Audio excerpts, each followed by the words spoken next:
अस्सलाम वालेकुम नाज़रीन, मेरान टीवी न्यूज़ में आओ यहाँ सायरा सुमरो आओ यहाँ बिरिया गुल सबका मेरी का नज़र हेडलाइन पे।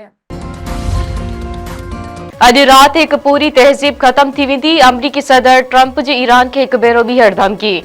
अमरीकी सदर डोनाल्ड ट्रंप सोशल मीडिया ते जारी कयल पंहिंजे बयान में चयो आहे त नथो चाहियां त ईअं थिए, पर ईअं थींदो। ईरान में निज़ाम मुकमल तौर ते तब्दील थी चुको आहे। अॼु राति तारीख़ जो हिकु अहम तरीन लम्हो साबित थींदो ऐं हिकु पूरी तहज़ीब ख़त्म थी वेंदी। वज़ीर आज़म शहबाज शरीफ़ चयो आहे त इलाइक़े में छिकताण सबबि तेल जी फ़राहमी में रुकावटूं पेश आयूं, पर क़ाबिले तजदीद तवानाई जे मुनासिब हिसे सबबि तवानाई जो बहरान पैदा न थियो। वज़ीर आज़म शहबाज शरीफ़ जी सदारत हेठि अहम इजलास बिजली जे डिघे मुद्दे वारे मनसूबाबंदी ऐं मुल्क जी बरामदात में अघु भराई जो जाइज़ो। वज़ीर आज़म तरफ़ां बैटरी एनर्जी स्टोरेज सिस्टम वारे मनसूबे ते कम तेज़ करण ऐं क़ाबिले तजदीद तवानाई जे ज़रियनि खे वधीक वधाइण लाइ जामे हिकमत अमली तयारु करण जी हिदायत। वज़ीर आज़म शहबाज शरीफ़ चयो त विच ओभर में छिकताण ऐं चैलेंजनि जे बावजूदि नान वारे मुल्कनि ॾांहुं पाकिस्तानी बरामदात जारी आहे। कामयाब सिफ़ारतकारी ज़रिए उन्हनि मुल्कनि ॾांहुं पाकिस्तानी बरामदात जे रसद खे यकीनी बणायो वियो आहे। अमरीका ऐं इसराइल ईरान मथां फ़िज़ाई हमला तेज़ करे छॾिया। तेहरान जे महराबाद एयरपोर्ट वेझो ज़ोरदार धमाको, हिकु सेनागोग मुकमल तौर तबाह। कर्ग में रिहायशी इमारत खे निशानो बणायो वियो। केतिराई माण्हू शहीद ऐं ज़ख़्मी थियण जो ख़दशो। इसराइली फ़ौजी पारां ट्रेननि में सफ़र कंदड़ ईरानी शहरियुनि खे वार्निंग। इसराइल फ़ौज चयो आहे त ईरानी शहरी ट्रेननि में सफ़र न कनि। ट्रेननि ऐं रेलवे स्टेशननि भरिसां शहरियुनि जी मौजूदगी संदनि लाइ ख़तरनाक साबित थी सघे थी। ईरान जे सुप्रीम लीडर मुश्तबा खामनाई चयो आहे त जंगी ॾोहारियुनि जूं धमकियूं उन्हनि जी बुखलाहट आहे। पुलनि, बिजली घरनि, इस्पतालनि ऐं स्कूलनि खे तबाह करण इंसानियत ख़िलाफ़ ॾोह आहे।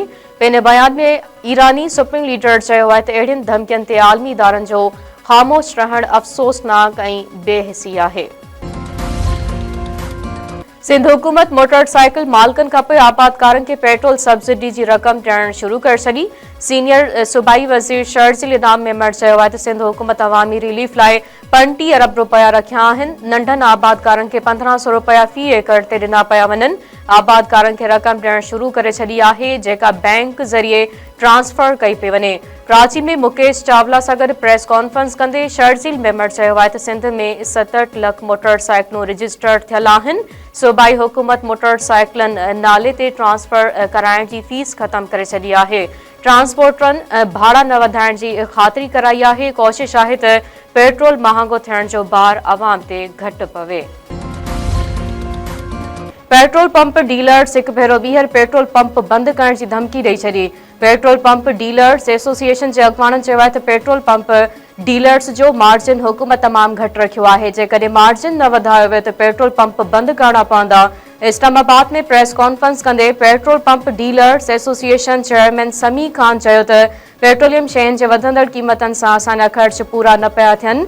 हुकूमत असांजा मुतालबा तस्लीम न कया त पेट्रोल पंप बंदि करे छॾींदासीं। डंपर एसोसिएशन तरफ़ां पेट्रोलियम शयुनि जी क़ीमतनि में घटिताई न आणण ख़िलाफ़ गुड्स ट्रांसपोर्ट बंदि करण जो चिताओ। आल ट्रक डंपर एसोसिएशन जे सदर चयो आहे त पेट्रोल ऐं डीज़ल जी क़ीमतूं वधण सां गुड ट्रांसपोर्ट सख़्तु मुतासिर थिया आहिनि। सिंध हुकूमत जूं ट्रांसपोर्टरनि खे सब्सिडी ॾियण वारी ॻाल्हियूं फुज़ूल आहिनि। हैदराबाद में प्रेस कॉन्फ्रेंस कंदे आल ट्रक डंपर एसोसिएशन जे सदर चयो त जेकॾहिं पेट्रोलियम शयुनि जी क़ीमतूं घटि न थियूं त गुड्स ट्रांसपोर्ट बंदि करे छॾींदासीं। अदालती कमीशन गुल प्लाज़ा साने जी जांच मुकमल करे वरिती। कमीशन सरबराह जस्टिस आगा फैसल जांच रिपोर्ट सेक्रेटरी कानून हवाले करे छॾी।